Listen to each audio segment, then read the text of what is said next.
어떤 사람은 말합니다. 자신에게도 큰 꿈이 있다고, 언젠가 반드시 이루겠다고. 하지만 저는 그런 말을 들을 때마다 조용히 되묻습니다. 그러면 지금까지 당신은 무엇을 했습니까? 꿈은 누구나 꾸지만 행동하는 사람은 극소수입니다. 말은 가볍고 결심은 뜨겁지만 금세 식습니다. 머릿속에서는 무엇이든 가능해 보이지만 세상은 단 하나만 묻습니다. 그래서 당신은 지금까지 무엇을 했는가? 이 질문 앞에서 많은 사람들은 말문이 막힙니다. 왜냐하면 머릿속의 꿈을 현실로 옮겨본 적이 없기 때문입니다. 저도 한때는 그랬습니다. 새로운 수첩을 사고 목표라는 제목을 쓰고 멋진 선을 그으며 스스로에게 만족했던 적이 많았습니다. 계획을 세우는 순간은 마치 이미 성공한 사람처럼 기분이 올라갔습니다. 그러나 책상 위에 놓인 그 볼펜보다 더 무거운 것이 있었습니다. 바로 의자에서 일어나는 제 몸이었습니다. 그 한 걸음을 떼지 못하면 모든 계획은 장식이 되고 맙니다. 계획이 행동으로 이어지지 않는다면 그것은 남에게 보여주기 위한 연극일 뿐입니다. 정주영 회장은 해보기나 했어 라는 말을 자주 했습니다. 왜 그랬을까요? 사람들은 생각 속에서만 건물을 짓고 회사도 만들고 미래도 설계합니다. 하지만 그 어느 것도 손끝에서 시작되지 않는다면 현실은 단 한 발짝도 움직이지 않습니다. 꿈은 불씨이고 행동은 산소입니다. 불씨에 산소가 공급되면 불길은 타오르지만 산소가 없으면 금세 꺼집니다. 꺼진 불씨를 붙잡고 내 안에는 아직 큰 꿈이 있다고 말하는 것은 환상일 뿐입니다. 불씨가 살아있다는 증거는 단 두 가지입니다. 타오르는 열, 그리고 남는 재. 열은 땀으로 남고 재는 결과로 남습니다. 아무 흔적도 없다면 그것은 불이 아니라 상상입니다. 저는 과거에 이런 말을 자주 했습니다. 준비가 되면 시작하겠다. 하지만 그것은 실패가 저에게 던진 가장 달콤한 속삭임이었습니다. 왜냐하면 준비가 끝나는 순간은 오지 않기 때문입니다. 완벽을 기다리는 동안 완벽은 언제나 더 멀어졌습니다. 정주영 회장은 되는 사람은 되게 하고 안 되는 사람은 안 되는 이유부터 찾는다고 했습니다. 저는 어느 날 깨달았습니다. 완벽을 기다리는 사람은 결국 한 걸음도 떼지 못하고 불완전하게라도 시작한 사람만이 완벽에 가까워진다는 사실을. 세상은 용감한 초보를 기억합니다. 반대로 겁먹은 전문가는 잊혀집니다. 제가 배운 것은 단순합니다. 움직이는 자만 세상과 부딪힙니다. 부딪힌 자만 배울 자격을 가지게 됩니다. 머릿속에서 생각할 때는 두려움이 거짓말을 합니다. 시작하면 무너질 것처럼, 실패하면 끝날 것처럼 속삭이죠. 그러나 시작하고 나면 전혀 다릅니다. 시작 전에 가장 무섭고 시작 후에는 가장 바빠집니다. 발을 딛는 순간 땅이 생기고 그 땅 위에서는 두려움도 논리가 됩니다. 해결해야 할 것, 보완해야 할 것이 선명해집니다. 두려움은 정지된 상태에서만 독성을 가집니다. 제가 움직이는 순간 그 독성은 희석되었습니다. 많은 사람들이 핑계를 세련되게 꾸밉니다. 타이밍이 맞지 않습니다. 자본이 부족합니다. 정보가 없습니다. 인맥이 없습니다. 하지만 이 모든 핑계의 공통점은 단 하나입니다. 내 실패의 원인을 바깥에 둔다는 것. 바깥을 탓하는 순간 우리는 움직이지 않아도 마음이 편해집니다. 그러나 편안함은 성장의 반대말입니다. 성장은 마찰에서 오고 마찰은 불편함이며 불편함은 에너지가 됩니다. 에너지가 없는 목표가 어디 있겠습니까? 오늘 1시간을 바꾸지 못하는 사람은 내년 365일도 바꾸지 못합니다. 습관은 하루 단위로 쌓이고 인생은 그 습관 단위로 결정됩니다. 큰 목표는 거대한 돌처럼 보입니다. 하지만 그 돌도 모래의 합입니다. 오늘의 한 시간이 내일의 궤적을 정합니다. 방향이 맞으면 속도는 따라옵니다. 방향이 틀리면 속도는 재앙이 됩니다. 느리더라도 옳은 방향으로, 그리고 옳다면 속도를 올려라.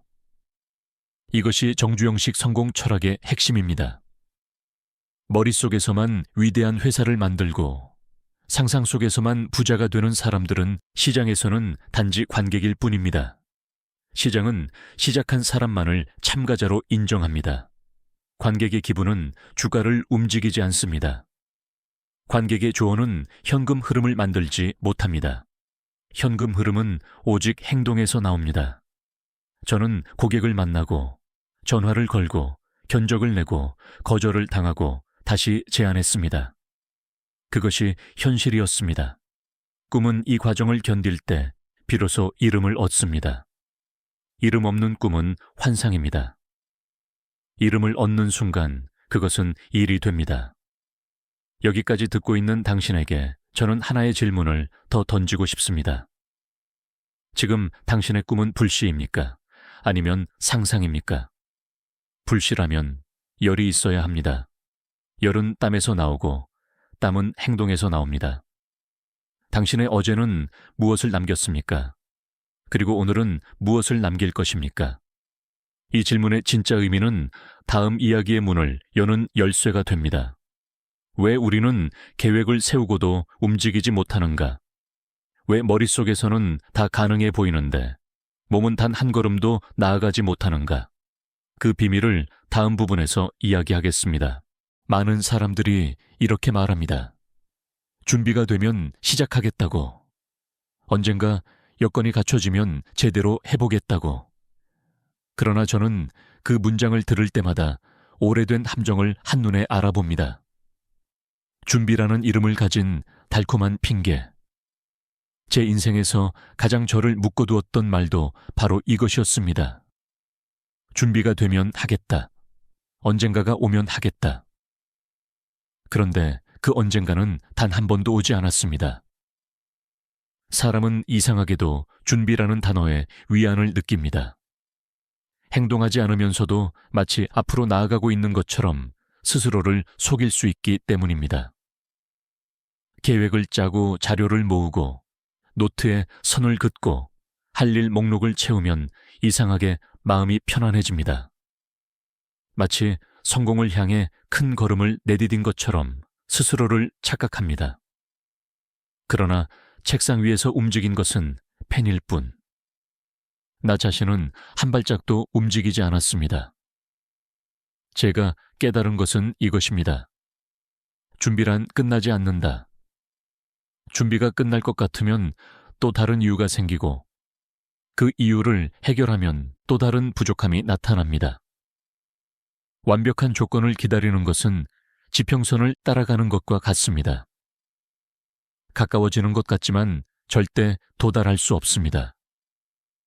그래서 저는 제 스스로에게 이렇게 말했습니다. 준비는 시작하기 위한 것이 아니라 시작하면서 채워가는 것이다. 정주영 회장은 배를 만들라는 지시를 받았을 때 설계도도 자본도 도크조차 없었습니다. 하지만 그는 한 문장으로 상황을 뒤집었습니다. 해봅시다. 부족한 것은 하면서 채우면 됩니다. 이 말은 화려하지만 이상적인 문장이 아니라 현실을 움직이는 힘이었습니다. 대부분의 사람들은 준비를 이유로 멈춰 있고 움직이는 사람은 준비가 부족해도 몸을 내딛습니다. 그 차이가 운명을 갈라놓습니다. 저는 머릿속이 아니라 몸이 움직일 때 비로소 배움이 시작된다는 사실을 경험으로 알게 되었습니다. 책상 앞에서 상상할 때는 모든 게 막연하고 두려웠습니다. 하지만 실제로 부딪혀 보면 막연함은 데이터가 되고 데이터는 전략이 되고 전략은 실행으로 이어졌습니다.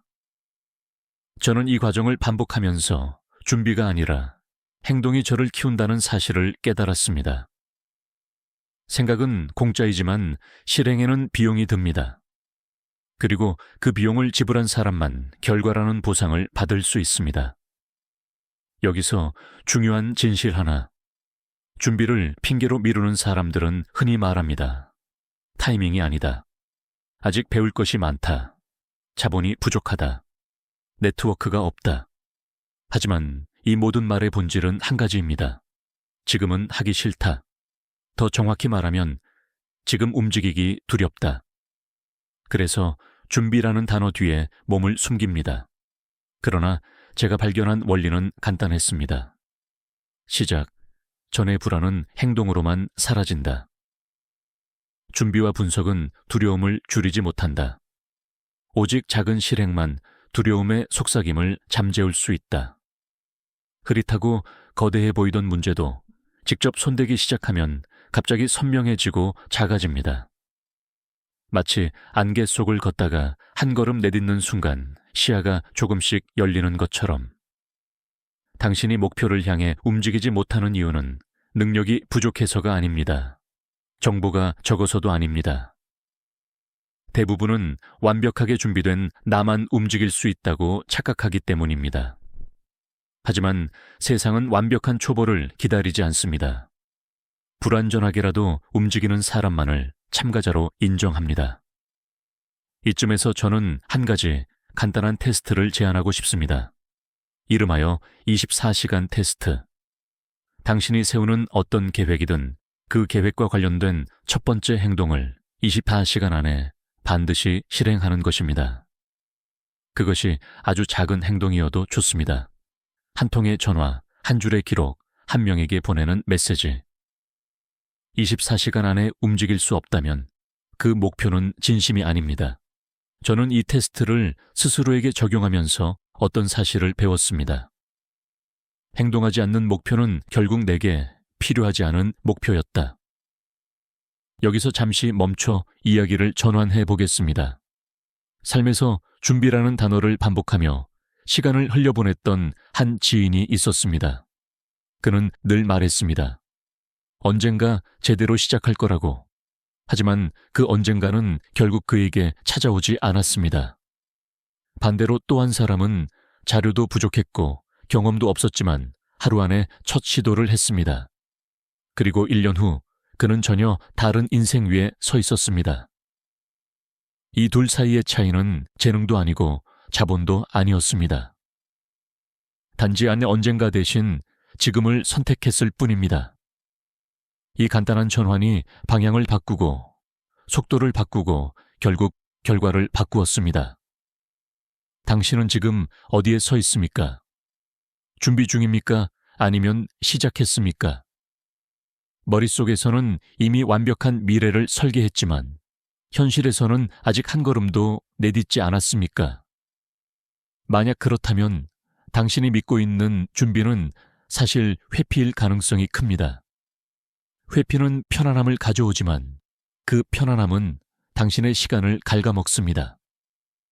당신에게 지금 필요한 것은 완벽한 계획이 아니라 불완전한 한 걸음입니다. 그 한 걸음이 흐름을 만들고 그 흐름이 기회를 불러옵니다.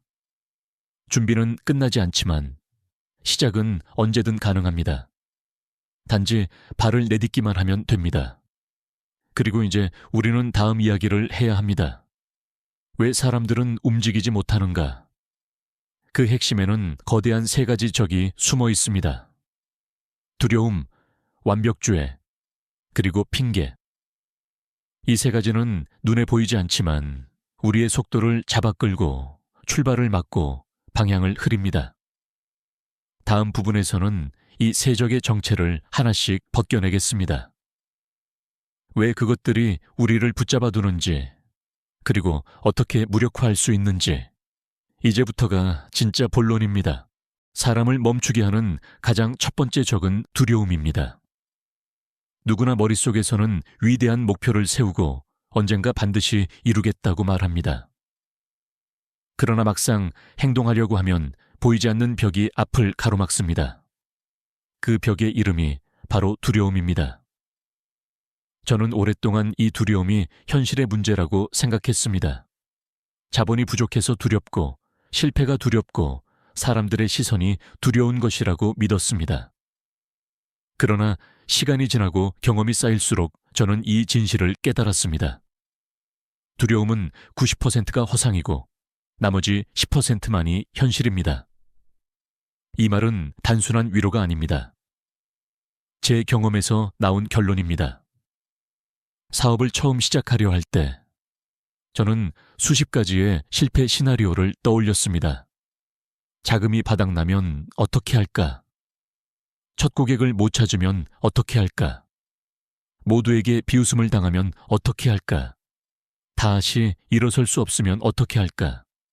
하지만 정작 발을 내딛고 보니 그 시나리오들은 대부분 현실이 아니었습니다.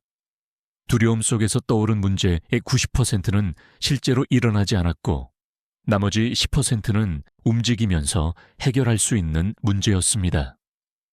두려움은 정지된 사람에게만 커집니다. 정지 상태에서는 모든 위험이 과장되고 모든 상상은 증가합니다. 그런데 행동을 시작하면 놀라운 변화가 일어납니다. 막연하던 것은 선명해지고 덩어리 같던 문제는 구체적인 조각으로 나뉩니다.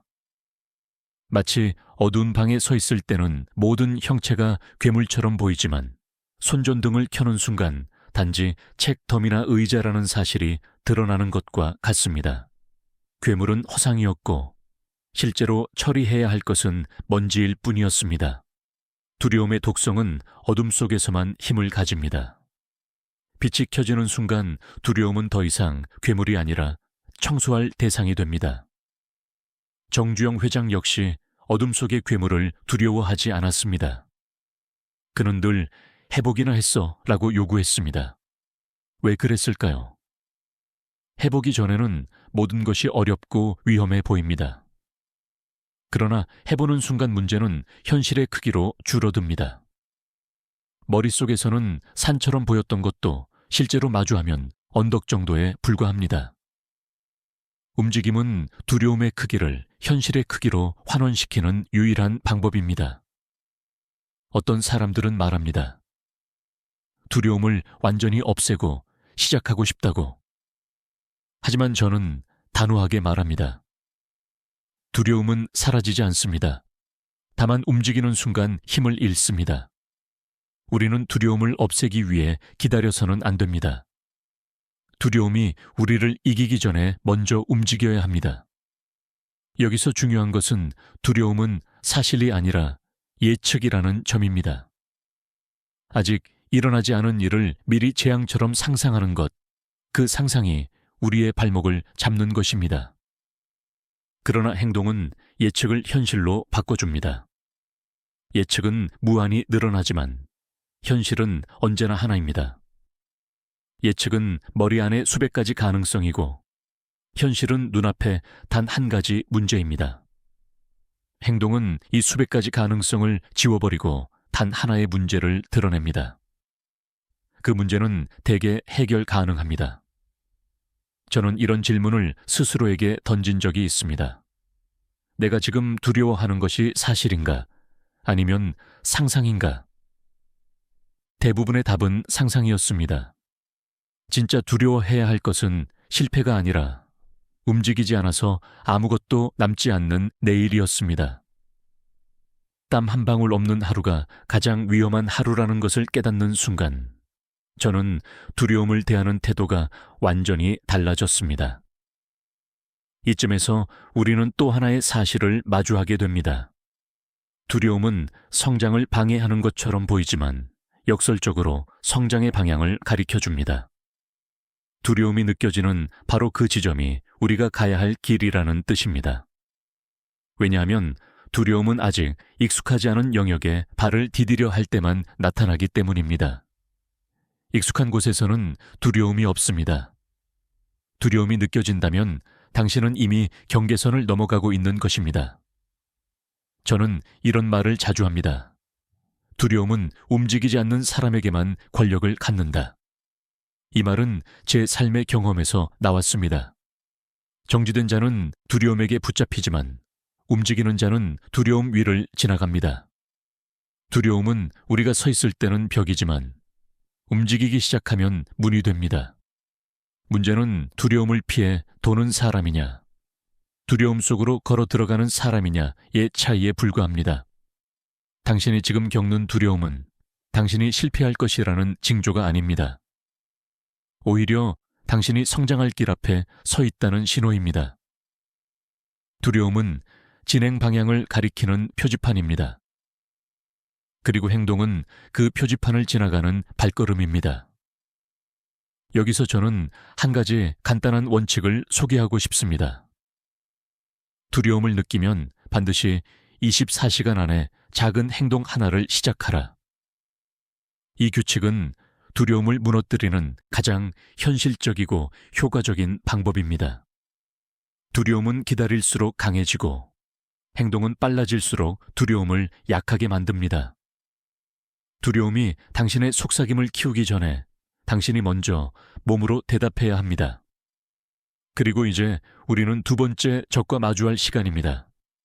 두려움만큼이나 교묘하고 때로는 더 위험한 적, 완벽주의. 이 완벽주의는 때로 두려움보다 더 그럴듯한 얼굴을 하고 나타납니다. 준비되어 보이는 척하며 몸이 아닌 머리를 바쁘게 만들며 스스로를 착각의 세계에 가두는 적입니다. 다음 부분에서 우리는 이 완벽주의의 진짜 얼굴을 벗겨낼 것입니다. 왜 완벽을 기다리는 사람은 결국 아무것도 완성하지 못하는가? 왜 불완전하게 시작한 사람만이 완전이라는 목적지에 가까워지는가? 그 이야기를 이제 이어가겠습니다. 두 번째 적, 완벽주의.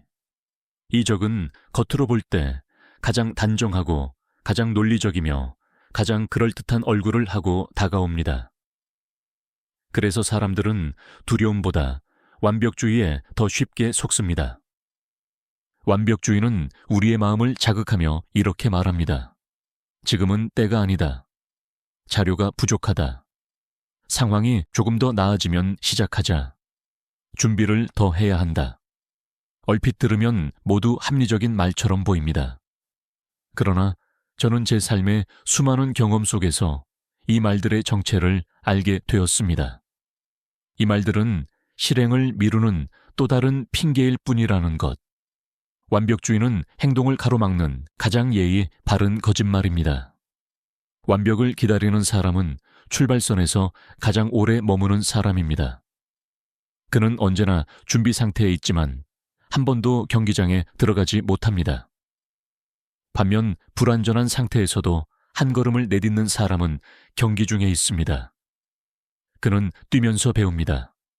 뛰면서 부족함을 발견하고 발견된 부족함이 다음 행동을 정확하게 만듭니다. 완벽주의자는 계획 속에서 완벽을 찾고 실행하는 사람은 현실 속에서 완벽에 가까워집니다. 이 둘의 차이는 시간이 흐를수록 극명하게 벌어집니다. 정주영 회장은 늘 불완전함 속에서 시작했습니다. 자본도 부족했고 경험도 부족했고 기반도 부족했습니다. 그러나 그는 이렇게 말했습니다. 안 되면 되게 하라.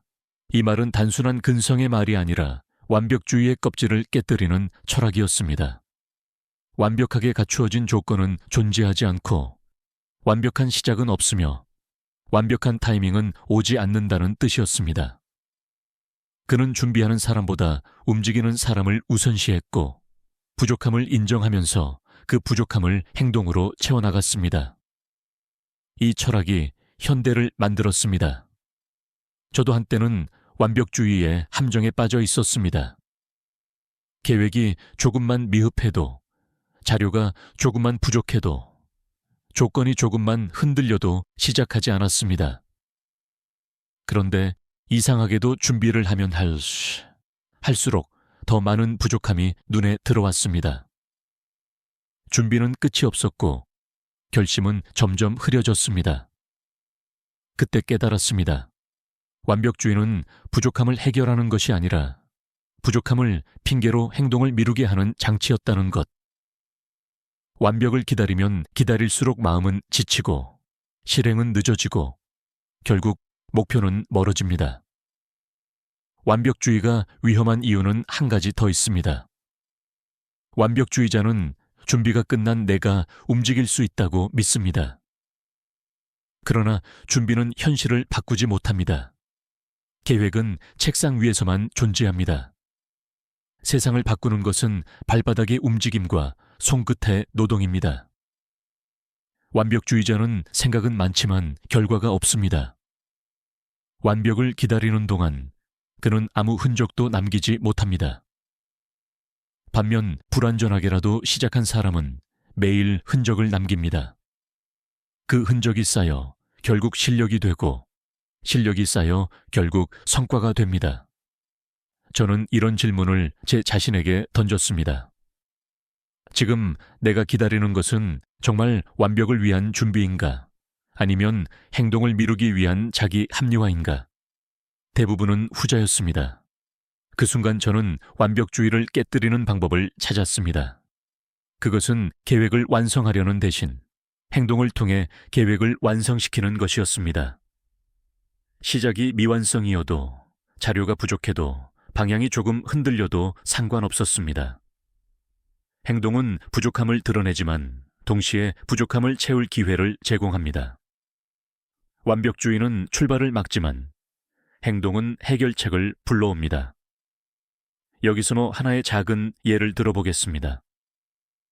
어떤 사람은 사업을 준비하기 위해 수개월 동안 시장조사, 경쟁사 분석, 고객 정의, 예산 계획을 세웠습니다.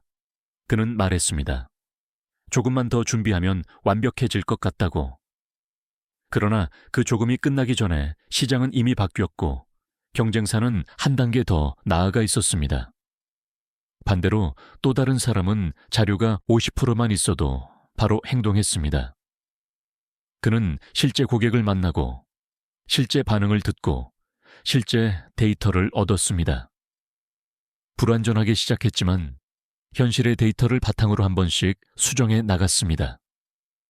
몇 달 뒤 이 둘의 차이는 상상보다 크게 벌어졌습니다. 완벽을 기다리는 사람은 결국 완벽해질 수 없습니다. 반면 불완전함 속에서 시작한 사람은 완전에 가까워집니다. 완벽은 목적지가 아니라 과정 속에서 서서히 다가오는 결과입니다. 움직이지 않는 완벽주의자는 절대 도달할 수 없는 목표를 바라보며 제자리에서 맴돌고 움직이는 사람은 부족함을 움직임으로 채우며 앞으로 나아갑니다. 완벽은 시작에서 만들어지는 것이 아니라 수많은 수정과 반복의 끝에서 자연스럽게 완성됩니다. 당신이 지금도 완벽을 기다리고 있다면 한번 생각해 보십시오. 그 기다림이 정말 필요해서의 기다림인가? 아니면 두려움을 감추기 위한 변장된 핑계인가? 완벽주의는 항상 논리적인 얼굴로 다가오지만 그 안에는 행동을 미루는 본능이 숨어 있습니다. 완벽주의를 깨뜨리는 가장 좋은 방법은 단 한 가지입니다. 불완전한 상태에서 시작하는 것, 그리고 그 불완전함을 실행으로 메우는 것입니다. 이제 우리는 세 번째 적을 마주해야 합니다. 핑계. 이 적은 두려움보다 달콤하고 완벽주의보다 더 세련되었습니다. 당신 안에 가장 자연스럽게 스며드는 독의 형태입니다. 다음 부분에서 우리는 이 핑계의 정체를 완전히 벗겨낼 것입니다. 왜 핑계는 당신의 의지를 무너뜨리고 어떻게 그 문장을 단 몇 단어의 변화로 전복할 수 있는지 이제 그 이야기를 이어가겠습니다. 세 번째 적 핑계. 이 적은 두려움보다 더 달콤하고 완벽주의보다 더 교묘합니다. 눈에 보이지 않으며 늘 논리적인 얼굴을 하고 다가옵니다. 그래서 대부분의 사람들은 핑계에 걸려든다는 사실조차 깨닫지 못합니다. 핑계는 이렇게 속삭입니다. 지금은 타이밍이 아니야. 돈이 부족해. 환경이 안 맞아. 네트워크가 없어. 가족이 반대해. 하지만 저는 오래전부터 이 속삭임의 본질을 알고 있었습니다. 핑계는 외부를 탓함으로써 스스로를 보호하려는 본능입니다. 외부 탓을 하면 마음이 편안해지고 책임을 회피하려는 마음이 안도의 숨을 쉽니다. 그런데 바로 그 편안함이 성장을 잘라냅니다. 정지 상태에서 들리는 핑계는 항상 분명하고 그럴듯합니다. 하지만 제가 움직이기 시작했을 때 저는 전혀 다른 진실을 발견했습니다. 환경은 항상 완벽하지 않았고 자본은 항상 부족했으며 네트워크는 언제나 제한적이었습니다. 그런데도 행동을 시작한 순간 환경은 조정되기 시작했고 부족한 자본은 채워졌으며 새로운 네트워크는 만들어졌습니다. 저는 그때 깨달았습니다. 부족해서 못하는 것이 아니라 시작하지 않아서 부족한 것입니다. 정주영 회장은 벽을 보면 벽을 탓하지 않았습니다. 벽이 있으면 문을 만들었고 문이 없으면 사다리를 세웠고 사다리가 없으면 맨손으로 올라갔습니다. 중요한 것은 이유가 아니라 결과였습니다. 가능할까를 묻지 않고 되게 하는 방법을 찾았습니다. 그래서 그는 현실을 바꿀 수 있었습니다. 반면 대부분의 사람들은 이유를 찾는데 너무 많은 시간을 씁니다. 가능한 이유가 아니라 안 되는 이유를. 이 차이가 운명을 갈라놓습니다. 저는 어느 날 제 안에서 올라오는 핑계의 목소리를 하나하나 기록해 본 적이 있습니다. 지금은 바쁘다. 지금은 준비가 부족하다. 이번 달은 아니다. 상황이 좀 더 나아지면. 이 모든 문장의 시작엔 공통점이 있었습니다. 지금은 안 한다는 선언. 그저 말이 길어졌을 뿐. 그래서 저는 문장을 바꾸기 시작했습니다. 지금 안 하는 이유는 무엇인가가 아니라 지금 당장 할 수 있는 방법은 무엇인가로. 단어 몇 개만 바꿨을 뿐인데 시선이 완전히 달라졌습니다. 같은 문제도 전혀 다른 관점에서 보이기 시작했습니다. 핑계는 언제나 외부를 바라보게 합니다. 환경, 조건, 타이밍, 사람. 그러나 해결책은 항상 내부에서 시작됩니다. 내 선택, 내 실행, 내 결단. 핑계는 책임을 밖으로 돌리지만 책임을 잃는 순간 힘도 잃습니다. 책임을 되찾는 순간 힘도 되찾습니다. 핑계는 달콤하지만 그것을 받아들이는 순간 우리는 자신을 잃고 맙니다. 저는 그 사실을 뼈저리게 경험했습니다. 한 번은 어떤 일을 시작하려던 참이었습니다. 제 안에서 핑계가 솟아올랐습니다. 지금은 시장 상황이 불안정하다. 자본이 충분하지 않다. 경험이 더 필요하다. 하지만 그때 저는 이렇게 되묻는 습관을 이미 가지고 있었습니다. 지금 필요한 것은 내가 없는 이유를 찾는 것인가? 아니면 있는 것으로 시작할 방법을 찾는 것인가? 이 질문을 던진 순간 머릿속의 소음이 줄어들었습니다. 그리고 움직일 수 있는 단 하나의 행동이 보였습니다. 저는 그 행동을 14시간 안에 실행했습니다. 그 결과는 놀라웠습니다. 움직이는 동안 문제는 해결의 형태로 바뀌었고 해결의 형태는 기회의 형태로 변했습니다. 핑계가 위험한 이유는 또 있습니다. 핑계는 마음을 편안하게 만듭니다. 편안함은 달콤하지만 그것은 성장을 가로막는 진정제입니다. 편안함에 오래 머무는 사람은 결국 아무것도 쌓지 못합니다. 반면 불편함을 감수한 사람은 흔적을 남깁니다. 마찰이 있는 자리에서만 열이 생기고 열이 있는 자리에서만 변화가 일어납니다. 성장에는 반드시 불편함이 필요합니다. 불편함 없이 변화는 존재하지 않습니다. 여기서 저는 한 가지 간단한 도구를 제안하고 싶습니다. 핑계를 깨는 3개의 문장입니다. 첫째, 지금 할 수 있는 가장 작은 행동은 무엇인가? 둘째, 내가 통제할 수 있는 것은 무엇인가? 셋째, 오늘 한 행동이 내일 어떤 흐름을 만들 것인가? 이 3문장은 단순하지만 강력합니다. 핑계는 미래에 머물게 하지만 이 질문들은 현재로 끌어옵니다. 핑계는 큰 문제를 말하지만 이 질문들은 작은 행동으로 쪼갭니다. 핑계는 책임을 밖으로 보내지만 이 질문들은 책임을 내 안으로 되돌립니다. 당신은 지금도 핑계를 품고 있습니까? 혹은 마음속에서 어떤 문장을 되뇌고 있습니까? 조금만 더 준비하면, 다음 달에 하자, 상황이 좀 나아지면, 만약 그렇다면 그 문장은 당신을 멈춰 세우는 족쇄입니다. 핑계는 당신의 속도를 줄이고 출발을 막고 방향을 흔듭니다. 그리고 핑계를 품은 사람은 결국 제자리에 머뭅니다. 바로 이 지점에서 우리는 새로운 단계로 넘어갈 필요가 있습니다. 사람을 움직이게 하는 힘, 움직이는 사람과 머무는 사람을 갈라놓는 결정적 기준. 그것은 바로 속도와 타이밍입니다. 두려움, 완벽주의, 핑계라는 세적을 넘어서면 비로소 속도가 붙습니다. 그리고 속도가 붙는 순간 기회는 잡히기 시작합니다. 다음 부분에서는 속도가 왜 인생의 궤적을 바꾸는지, 왜 타이밍을 기다리는 것이 아니라 만들어야 하는지, 그리고 속도가 어떻게 실패를 교정의 도구로 바꾸는지 깊이 있게 이야기하겠습니다. 이제 그 이야기를 이어가겠습니다. 속도라는 단어는 흔히 위험과 결부됩니다. 너무 빠르면 실수할 것 같고, 너무 서두르면 망칠 것 같다고 말합니다. 그러나 저는 인생에서 정반대의 진실을 배웠습니다. 속도는 위험이 아니라 생존이었습니다. 멈춰 있는 시간이야말로 가장 큰 위험이었고, 기다리는 시간은 기회를 가장 많이 잃는 시간이었습니다. 세상은 신호를 주지 않습니다. 기회가 문을 두드리는 일은 거의 없습니다.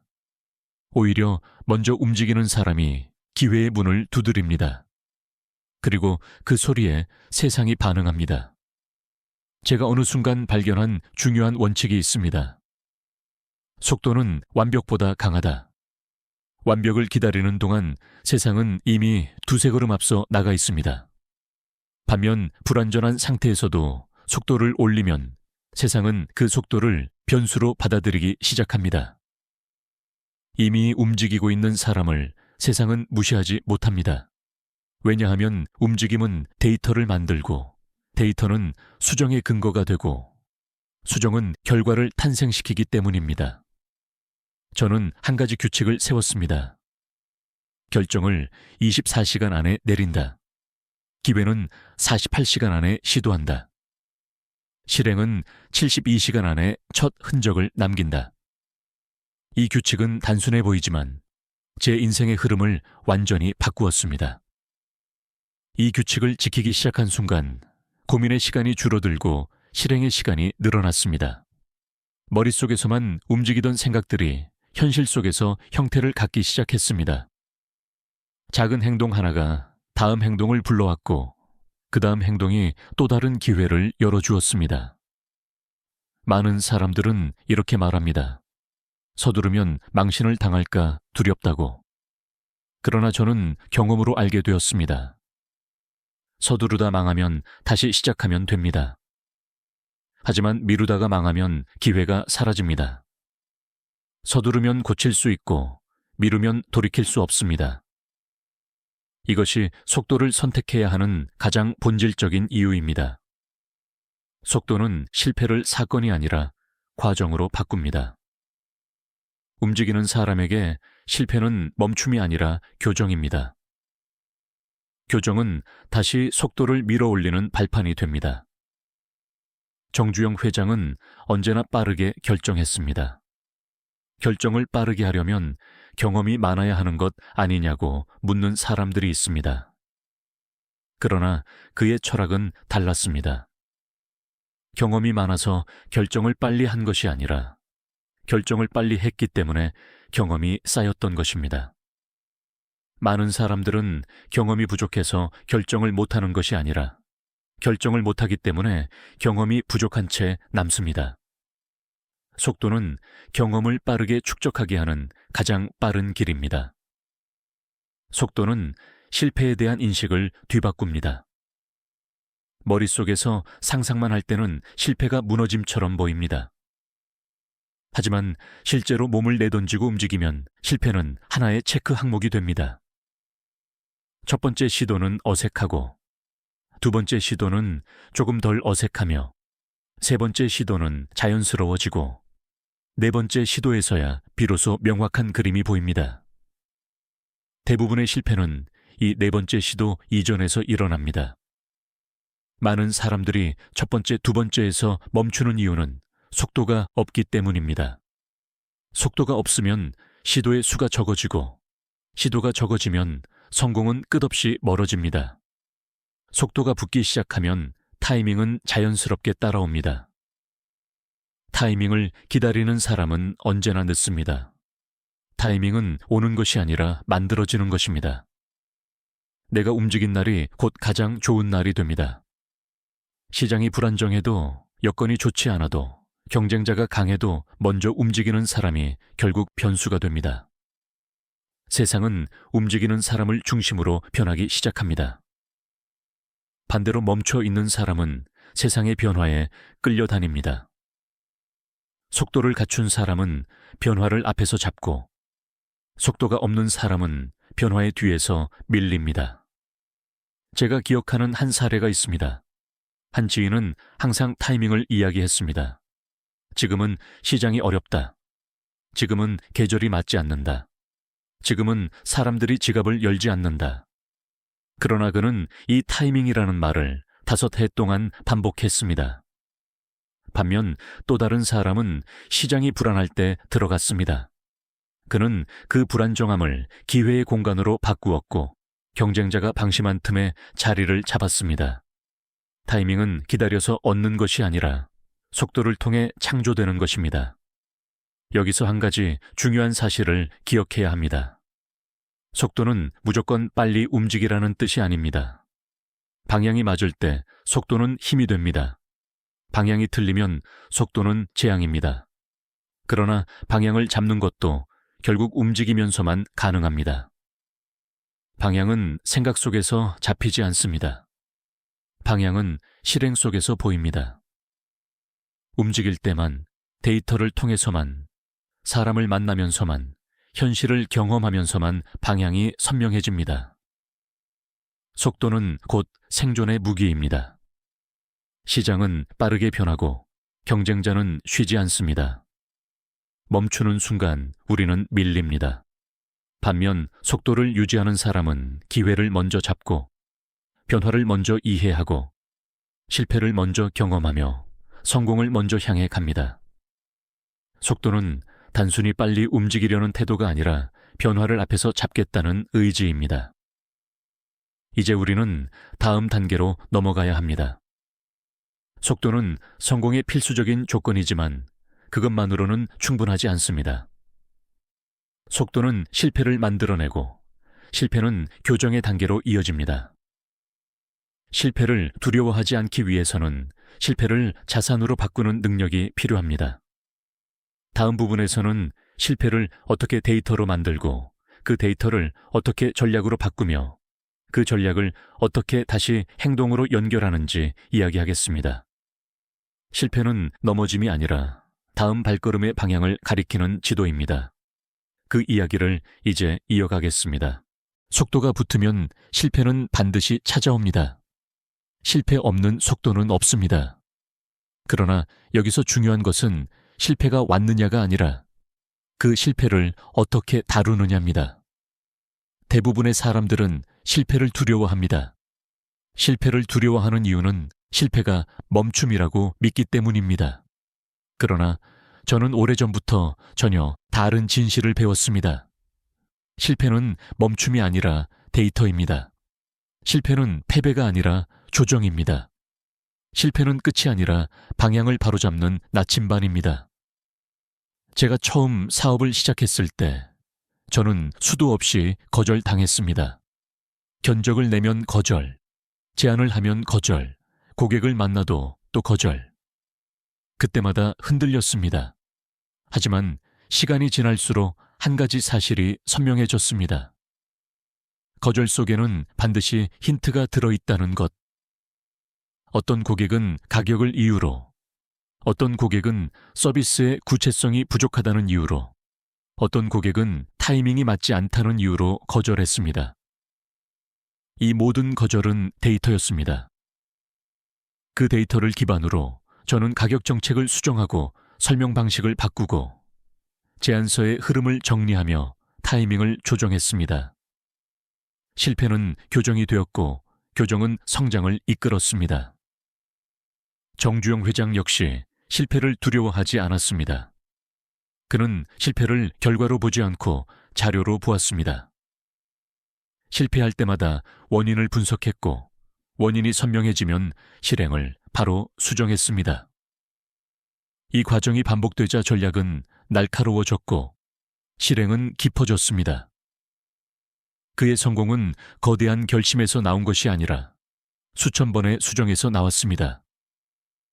수정은 실패를 기반으로 합니다. 실패를 두려워하는 사람은 수정할 수 없고 수정하지 않는 사람은 성장할 수 없습니다. 저는 어느 시점에서 큰 깨달음을 얻었습니다. 성공은 계단이 아니라 반복이다. 사람들은 흔히 묻습니다. 어떻게 하면 성공할 수 있느냐고. 그런데 그들의 질문은 대부분 단계를 뜻합니다. 첫 번째 단계는 무엇이고, 두 번째 단계는 무엇이고, 세 번째 단계는 무엇인가. 그러나 현실은 단계처럼 작동하지 않습니다. 성공은 4번, 5번, 10번의 시도 끝에 서서히 형태를 갖춥니다. 첫 번째 시도는 어색하고, 두 번째 시도는 덜 어색하고, 세 번째 시도는 자연스러워지고, 네 번째 시도에서야 비로소 제대로 보입니다. 하지만 대부분의 사람들은 첫 번째와 두 번째에서 멈춥니다. 멈추는 이유는 단 한 가지입니다. 실패가 두렵기 때문입니다. 그래서 실패는 항상 두세 번의 시점에서 가장 많이 일어납니다. 그러나 성공은 4번째, 5번째, 10번째 시점에서 나타납니다. 실패를 두려워하지 않는 사람은 결국 성공과 가까워집니다. 실패를 두려워하는 사람은 결국 실패를 반복합니다.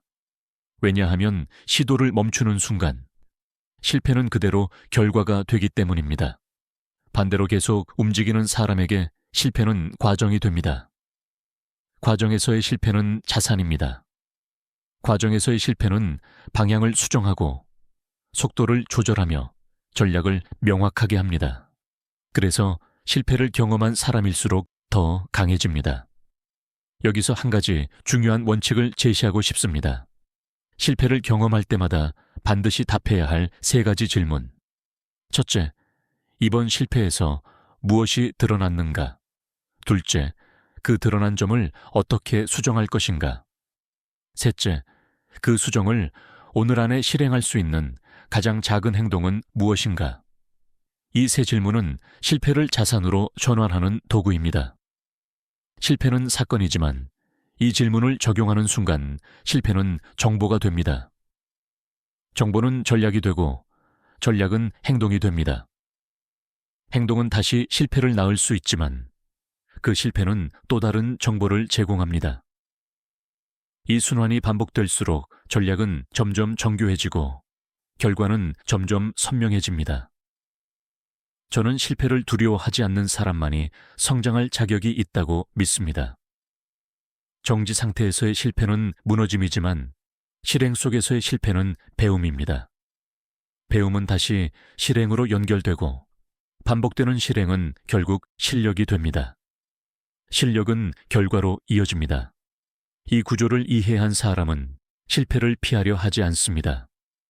오히려 실패를 통해 자신을 빠르게 교정합니다.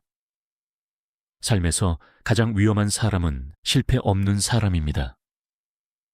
실패하지 않았다는 것은 시도하지 않았다는 뜻입니다.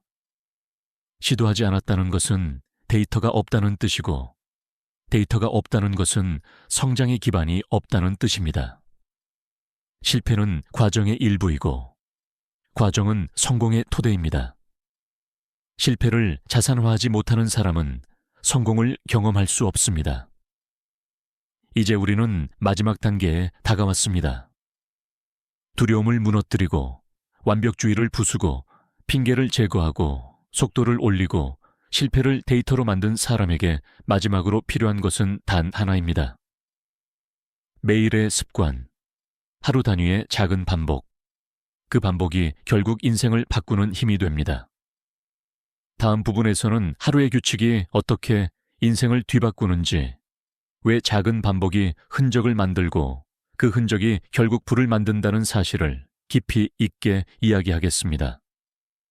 꿈은 결심으로 지켜지는 것이 아니라 반복으로 쌓입니다. 그 반복의 힘을 이제 이야기할 차례입니다. 우리는 결국 한 자리로 돌아옵니다. 하루, 단 하나의 하루가 인생을 바꿉니다. 거대한 결심이 인생을 바꾸는 것이 아니라 작은 반복이 인생을 바꾼다는 사실을 저는 수년간의 경험 끝에 알게 됐습니다. 사람들은 종종 이렇게 말합니다. 언젠가 크게 성공하고 싶다. 언젠가 삶을 뒤집어 보고 싶다. 언젠가 멋진 결과를 만들고 싶다. 하지만 저는 조용히 대답합니다. 언젠가가 아니라 오늘 한 시간이 당신의 인생을 바꾼다고. 정주영 회장은 하루를 쌓는 방식이 남달랐습니다. 그는 거대한 계획을 세우기보다 하루 한 시간의 방향을 더 중요하게 보았습니다. 방향이 맞으면 속도는 따라오고, 방향이 틀리면 아무리 빠른 속도도 재앙이 됩니다. 그래서 그는 하루의 리듬을 지키는데 누구보다 엄격했습니다. 같은 시간, 같은 자리, 같은 목표. 크지 않은 행동을 매일 반복하면서 그는 현대라는 거대한 탑을 쌓아 올렸습니다. 저는 어느 순간 이 진실을 깊이 이해하게 되었습니다. 인생은 하루의 집합입니다. 하루가 흐트러지면 일주일이 흔들리고, 일주일이 흔들리면 한 달이 무너지고, 한 달이 무너지면 어느새 1년이 사라집니다. 반대로 하루를 바로 쓰면 그 하루가 일주일을 만들고, 일주일이 한 달을 세우고, 그 한 달이 결국 인생을 바꿉니다. 많은 사람들은 결심을 인생의 시작이라고 생각합니다. 하지만 결심은 불씨에 불과합니다. 반복이 그 불씨에 산소를 공급합니다. 산소가 없으면 불씨는 꺼지고, 꺼진 불씨를 붙잡고 내 안에는 아직 꿈이 있다고 말하는 것은 자기 기만일 뿐입니다. 당신의 꿈이 살아있다는 증거는 반복입니다. 땀으로 남은 흔적, 행동으로 남은 기록, 하루의 끝에 남은 한 줄의 변화. 저는 매일 하루를 점검했습니다. 오늘 나는 무엇을 버렸는가? 무엇을 쌓았는가? 불필요한 행동을 잘라냈는가? 잡음을 지웠는가? 남겨진 행동은 성과로 이어지는가? 기록은 한 줄이라도 남았는가? 이 작은 질문들이 제 인생을 바꾸었습니다. 하루의 방향을 점검하면 인생의 방향은 자연스럽게 따라옵니다. 그리고 이해했습니다. 꿈은 거대한 의지가 아니라 작은 수행의 합이다. 수행이란 믿음을 현실로 번역하는 과정입니다. 믿음만 있고 수행이 없다면 그 믿음은 종교적 구호로 변질됩니다. 반복된 행동만이 실력이 되고 실력만이 결과를 만듭니다. 결과 없는 꿈은 환상이고 행동 없는 목표는 껍데기입니다. 이제 질문을 드리고 싶습니다. 당신의 하루는 당신의 꿈을 닮아 있습니까? 아니면 여전히 내일을 바라보며 오늘을 흘려보내고 있습니까? 내일이 변하길 바라면서 오늘을 가만히 둔다면 그 내일은 절대 오지 않습니다. 오늘을 바꾸는 사람만이 내일을 바꿉니다. 저는 수많은 사람들을 보았습니다. 비전을 이야기할 때는 눈이 빛나지만 정작 다음날 행동으로 이어가는 사람은 거의 없습니다. 그 차이는 재능이 아닙니다. 환경도 아닙니다. 운도 아닙니다. 그 차이를 만드는 것은 단 하나, 하루를 움직이는 사람과 하루를 흘려보내는 사람의 차이입니다. 당신이 지금 무엇을 꿈꾸든, 무엇을 이루고 싶든, 무엇을 바꾸고 싶든 그 시작은 오늘입니다. 오늘 한 시간, 오늘 한 걸음, 오늘 한 번의 마무리. 그 작은 한 행동이 당신의 인생을 전혀 다른 방향으로 밀어줍니다. 이제 저는 마지막으로 이렇게 말하고 싶습니다. 당신의 꿈을 지켜줄 사람은 없습니다. 당신의 인생을 대신 살아줄 사람도 없습니다. 불씨를 키우는 것도, 산소를 불어넣는 것도, 불길을 일으키는 것도 오직 당신의 손입니다. 당신의 반복이 당신의 불을 만들고 당신의 행동이 당신의 세상을 바꿉니다. 만약 이 말이 당신 마음에 닿았다면 좋아요는 작은 동의의 표현일 뿐입니다. 당신의 생각을 댓글로 남겨주세요. 그 한 줄이 누군가의 내일을 바꿀지도 모릅니다. 이 영상이 누군가에게 필요하다면 조용히 공유해 주세요. 그리고 앞으로 더 깊은 이야기를 함께하고 싶다면 구독은 자연스러운 선택일 것입니다. 마지막으로 이 말을 남기겠습니다. 당신의 인생을 바꾸는 것은 내일이 아니라 오늘이다. 내일이 오기 전에 당신이 먼저 움직여라.